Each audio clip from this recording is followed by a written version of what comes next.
Sir जितना important ये exam है उतना ही इम्पोर्टेंट हो जाता है समझना कि स्ट्रक्चर कैसा रहेगा. So please help us understand the structure of CUET Science UG 2022. Yes, indeed, the very important question once again. CUET UG science के स्ट्रक्चर को अगर हमें पूरी तरीके से समझना है तो पहले हमें CUET ओवरऑल समझना पड़ेगा कि एग्जामिनेशन में सब्जेक्ट्स को किस तरीके से डिवाइड किया गया है. So actually there are 3 sections, section 1, section 2 and section 3. These 3 sections are designed by NTA and they have put certain subjects into certain sections. CUET UG 2022 के स्ट्रक्चर में section 1 लैंग्वेजेस के लिए है. इस section 1 को फिर सब section 1A और सब section 1B में डिवाइड किया गया है. सब section 1A में 13 different languages हैं and students have to choose any of these languages.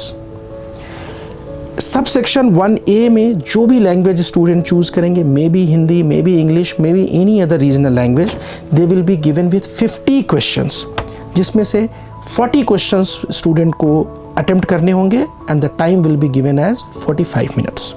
सब सेक्शन 1B इसमें 20 लैंग्वेजेस हैं एंड स्टूडेंट्स अगर किसी एक पर्टिकुलर लैंग्वेज को अपने ग्रेजुएशन में परस्यू करना चाहते हैं तो उनको सब सेक्शन 1B में से एक सब्जेक्ट चूज करना पड़ेगा. साइंस एस्पिरेंट्स के लिए सेक्शन 1B की कोई ज़रूरत नहीं होगी. सेक्शन 2 डोमेन स्पेसिफिक है जिसमें टोटल 27 डोमेन स्पेसिफिक सब्जेक्ट्स हैं एंड अ कैंडिडेट में choose a maximum of 6 domain specific subjects as desired by the applicable universities. In 27 subjects में से ही फिजिक्स, केमिस्ट्री, बायोलॉजी, मैथ्स आएंगे और इनमें से स्टूडेंट अपनी चॉइस के मुताबिक सब्जेक्ट्स ले सकते हैं, लेकिन वो सब्जेक्ट उनके क्लास 12th में स्टडीड होने चाहिए. जैसे फिजिक्स, केमिस्ट्री, बायोलॉजी अगर स्टूडेंट ने क्लास 12th में पढ़ा है तो CUET में वो फिजिक्स, केमिस्ट्री, बायोलॉजी ही अपीयर करेंगे, मैथमेटिक्स नहीं. इसमें भी 40 क्वेश्चंस स्टूडेंट को अटेम्प्ट करने होंगे. दे will be given with 50 questions and 45 minutes will be allotted for each subject.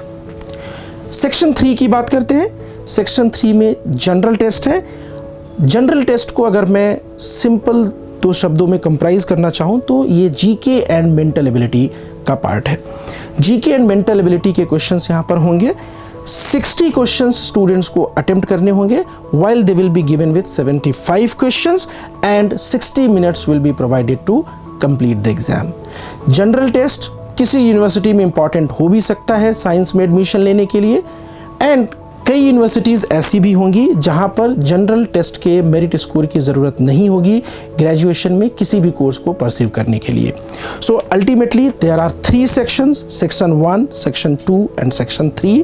Section 1 language based, section 2 domain specific subjects and section 3 general test होगा जो CUET UG में पूछा जाएगा. So Tanuji, put together 61 subjects are there which will be asked in CUET and in 61 subjects में से एक student maximum 9 subjects में appear कर सकता है. कॉम्बिनेशन कुछ इस तरीके से हो सकते हैं कि 2 लैंग्वेज से लिया गया, 5 डोमेन स्पेसिफिक से सब्जेक्ट्स लिए गए और 1 जनरल टेस्ट दिया, या ऐसा भी हो सकता है कि 3 सेक्शन 1 से लैंग्वेजेस में लिया गया, 5 डोमेन स्पेसिफिक से लिए गए और फिर 1 जनरल टेस्ट का. तो कुल मिलाकर के CUET के अंदर एक स्टूडेंट 9 सब्जेक्ट्स में अपीयर हो सकता है.